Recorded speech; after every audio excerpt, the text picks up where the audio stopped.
noticia de último minuto, el Partido Nacionalista Peruano acaba de decidir desafiliar definitivamente al congresista Jorge Rimarachín. Congresista Rimarachín, representante por Cajamarca, se ha destacado por su oposición al proyecto Conga en todos los foros en los que ha participado. Esta oposición pues es irreductible y no la va a cambiar, simplemente está opuesto al proyecto. Hasta ahí vaya y pase. Pero llegó a decir hace algunos días que la captura de Artemio no fue tal, que éste se entregó a la policía y que no fue más que una cortina de humo del gobierno para tapar la exitosa, entre comillas, marcha del agua que venía de Cajamarca. El Partido Nacionalista ha considerado que estas palabras ya son, bueno, una ofensa grave al presidente de la República, dado que la captura de Artemio se considera una de las victorias de inteligencia y policiales más importantes en lo que va del régimen. Lo han sacado del partido. ¿Qué significa esto en términos de votos en el Congreso? Bueno, lo veremos próximamente, pero es la primera vez que el partido de gobierno saca a uno de sus afiliados durante la vigencia de este Congreso. ¿Habrá otros de la izquierda más radical que se irán con él? Bueno, eso queda pendiente por contestar. Y ahora vamos a la cárcel de Antauro. ¿Qué tan dorada es esta cárcel dorada? ¿Por qué se le ha trasladado y qué explicaciones va a dar el ministro de Justicia el próximo martes? Veamos la nota de Daniel Llovera. Adelante.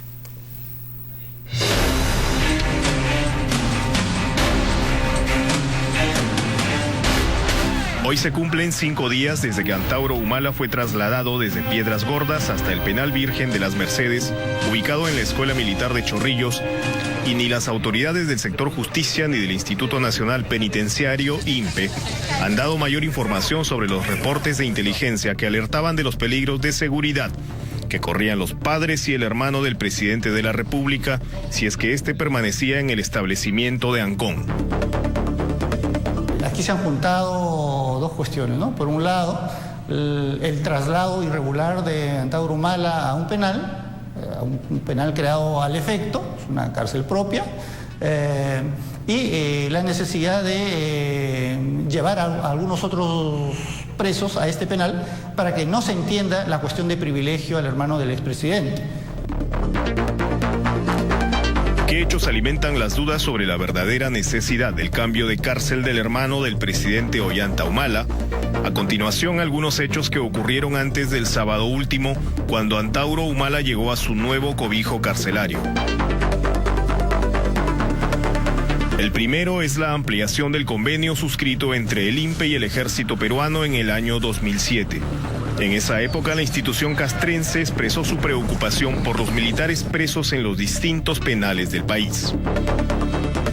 Como la justicia militar se veía atada de manos para continuar juzgando a violadores a los derechos humanos, lo que pretendía era darle cierta cobertura y protección a través de su internamiento en un establecimiento militar o que se encontrara cerca a un destacamento castrense, ¿no? Eso fue lo que pidió el Consejo Supremo de Justicia Militar y ese es el origen del por qué finalmente estos militares, estos malos militares, aparecen internos en un pabellón del establecimiento penitenciario Virgen de Fátima, ¿no? Y entre esas preocupaciones nos manifestaron la necesidad de ver si podíamos aglomerar a los militares que estuvieran juzgados en el fuero común en un solo penal. En ese momento se les expresó que era imposible, había mucho hacinamiento y... Fue en la gestión de Leonardo Caparrós que el INPE y el Ejército suscribieron un convenio por el que la institución castrense le cedió al Instituto Penitenciario un ambiente del cuartel Tarapacá en Chorrillos. Poco después fueron trasladados allí 400 internas del penal de Santa Mónica y posteriormente 10 militares violadores de derechos humanos. Allí quedó todo el asunto del convenio.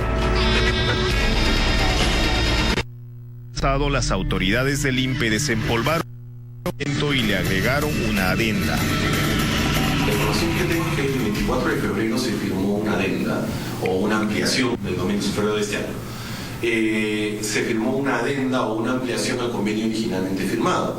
La materia habría sido exactamente la misma, ¿no? En el sentido de habilitar espacios o ceder espacios en favor del INPE para permitir brindar áreas donde los militares que se encuentran en el foro común fueran aglomerados por un tema de seguridad. Entiendo que es lo mismo.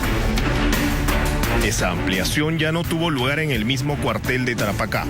Esta vez se ejecutaría en la Escuela Militar de Chorrillos, en una antigua cárcel militar, ya existente con anticipación, pero que ahora sería cedida al INPE. Entiendo que el área es la que alguna vez fue usada como prisión militar, ¿no? Por lo que parece reunía las condiciones para ser habilitado con rapidez, y que ahora sería un penal, digamos, manejado por el INPE y bajo la jurisdicción del INPE, ¿no? Para lo cual tendría que haberse emitido una resolución del Consejo Nacional Penitenciario creando el penal. Atención al detalle que ofrece Caparrós, que para ser cárcel bajo administración y jurisdicción del INPE, luego de haber sido cedida por el Ejército, el Consejo Nacional Penitenciario debió dar paso al nuevo centro carcelario con una resolución firmada por el titular de esa institución, es decir, José Luis Pérez Guadalupe, jefe del INPE. Se emitió esta resolución antes de trasladar al reo Antauro Humala. Tribuna Abierta pidió una copia de la norma, pero a través de su oficina de prensa, el INPE respondió que la daría a conocer recién el martes, cuando se presenten ante la Comisión de Justicia del Congreso. Tiene que haber habido de por medio una resolución del Consejo Penitenciario. Sí. ¿Para que ese penal sea civil? Claro. Para que sea un penal en realidad, ¿no? Porque si yo meto a unas personas a una casa de secuestro, ¿no? O sea, es un penal, para que sea un penal tiene que ser creado, para poder ser considerado un penal dentro del sistema, tiene que ser creado por una resolución del Consejo Penitenciario. Pero el ex jefe del INPE dio más detalles. ¿Qué pasaría si esta resolución no se ha emitido, no se ha firmado? Bueno, eso sería un problema, porque primero el traslado de Antauro Humala sería ilegal, porque no está siendo trasladado a una instalación del INPE, ¿no? Bajo la jurisdicción del INPE. Tampoco estaría siendo trasladado a un penal militar, digamos, ¿no? Estaría, digamos, en una situación anodina, en un vacío, digamos, ¿no? Y obviamente tendría que ser inmediatamente devuelto al penal de origen. El otro elemento es el de las notas de inteligencia que se generaron y que alertaron sobre los presuntos peligros que corrían los padres del presidente y el propio Antauro Humala. Al igual que otro ex jefe del INPE, Gustavo Carrión, Caparrós dice que no hay penal más seguro que el de Ancón. ¿Qué medidas hubiera tomado usted si se trataba de la seguridad de los padres del presidente y del interno Antauro Humala? Bueno, habría que aislar al interno inmediatamente, ¿no? Será lo primero, ante una nota de inteligencia de eso, alisarlo en Piedra Asunto, poner una seguridad especial, ¿no? de los GOES, un grupo de élite de confianza, y supervisar con la policía cada vez que vienen a visitar a los padres, ¿no? Para que, ¿pero digamos, siempre en Piedras Gordas? Sí, yo no hubiera visto razones para cambiarlo. No conozco las circunstancias en las cuales se decidió este penal de Virgen de las Mercedes.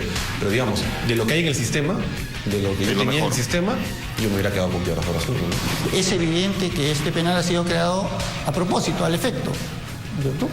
Ahora, que las razones de seguridad existan o no, ya eso es una cuestión absolutamente discutible, ¿no? Las cosas se han presentado de una manera inopinada, digamos, y yo creo que aprovechando la ola de popularidad de nuestro señor presidente, ¿no? Fuera de estas consideraciones, queda flotando la pregunta de si estaba enterado o no el presidente Humala de los movimientos para cambiar de cárcel a su hermano.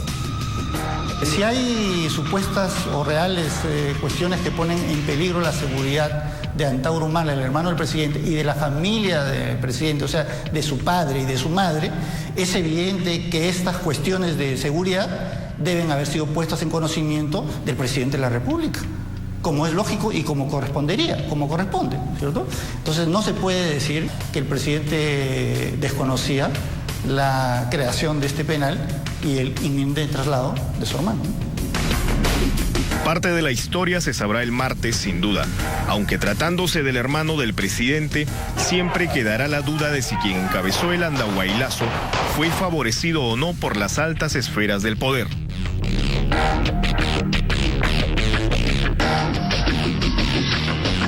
Como ustedes han podido ver, hay bastantes cositas aquí que explicar, como les dije. La primera es, bueno, resulta que no son pues cientos de los militares juzgados por violaciones graves de derechos humanos, no pasan de 10. porque esos son los compañeritos de prisión del señor Antauro Humala. En segundo lugar, ¿qué hace un señor acusado y condenado por asesinar policías al lado de violadores de derechos humanos de población civil? No veo por qué tengan que estar juntos, segregados de esa manera. Luego, no sabemos si este penal Virgen de la Merced es penal o no es penal. Y en cuarto lugar, finalmente, el argumento de la seguridad ha sido en estos días francamente demolido. Se ha dicho una y otra vez que Piedras Gordas 1 es un penal muchísimo más seguro, pero muchísimo más seguro que este penalcito chiquitito con 10 celdas. Y siendo un penal mucho más seguro, se debió aislar al reo, colocarlo en una situación en la cual sus padres puedan verlo en un ambiente separado, simplemente por razones de seguridad. No se ha hecho eso, se le ha hecho su cárcel especial. Sobre la materia, el presidente de la República hasta la fecha no ha dicho nada. Ya van pasando varios días, el traslado se hizo el sábado, y sería bueno que hable y que diga la verdad. Porque por último, si sale y le dice al país, miren, mi mamá me vuelve loco, yo creo que lo podríamos entender un poquito mejor que simplemente este silencio en el cual no quiere decir una palabra sobre por qué se ha tomado esta disposición. Y finalmente el ministro de Justicia no le puede mentir al país. Si el presidente de la República no estaba enterado de esto, pues muy mal. Porque si Inteligencia Nacional no le comunica, el informa al presidente de la República que hay una amenaza contra la vida de sus padres, entonces Inteligencia Nacional no sirve para nada, para empezar. Y dos, el ministro no puede estar enterado de eso y no comunicárselo al presidente de la República. Y tres, esto tiene un costo político que el presidente de la República debería conocer antes de que se tome la decisión. La verdad, muy mal. El ministro de Justicia, el señor Pérez Guadalupe, son excelentes profesionales, pero la cosa política la están manejando con los pies. Esperemos escuchar más de esto en los próximos días. Y ahora nos vamos a una pausa, pero ya estamos con Gonzalo de las Casas, que nos va a explicar todo lo que va a pasar con el fútbol, bien explicadito, desde el punto de vista del concurso en Indecopi, que no es un concurso para ganarse un premio, es un concurso para cobrar lo que se le debe a los acreedores del fútbol peruano. Volvemos.